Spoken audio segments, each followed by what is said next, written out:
உள்ளாட்சி அரசு செய்தியால் இணைவோம். பொள்ளாச்சி அடுத்த ஆழியார் வால்பாறை சாலையில் குட்டிகளுடன் காட்டு யானைகள் நடமாட்டம். சுற்றுலா பயணிகளுக்கு வனத்துறை எச்சரிக்கை.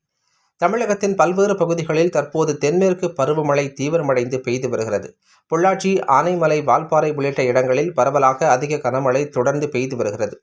கோடைக்காலத்தின் போது உணவு மற்றும் தண்ணீருக்காக ஆனைமலை புலிகள் காப்பகத்திலிருந்து வெளியேறிய வனவிலங்குகள் சாலைகளில் உலா வந்தன. தற்போது அதிக அளவில் மழை பெய்து ரம்மியமான சூழல் நிலவுவதாலும் அடற்காட்டின் நடுவே கொசுக்களின் தொல்லையிலிருந்து தப்பிக்கவும் வனவிலங்குகள் காட்டை விட்டு வெளியேறி பொதுமக்கள் பயணிக்கும் சாலைகளில் உலா வருகின்றன. வால்பாறை சாலை செல்லும் சாலையில் காட்டு யானை கூட்டம் குட்டிகளுடன் உலா வருகிறது. இதனை காண சுற்றுலா பயணிகள் ஆர்வம் காட்டி வருகின்றனர்.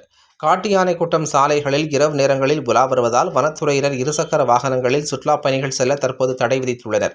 மேலும் யானைகள் கூட்டம் இடம்பெயரும் வரை பொது போக்குவரத்தை மட்டுமே பொதுமக்கள் சுற்றுலா பயணிகள் பயன்படுத்த வேண்டும் என்றும் வனத்துறையினர் அறிவுறுத்தி உள்ளனர். தவறும் பட்சத்தில் கடும் நடவடிக்கை எடுக்கப்படும் என வனத்துறையினர் எச்சரிக்கை விடுத்துள்ளனர்.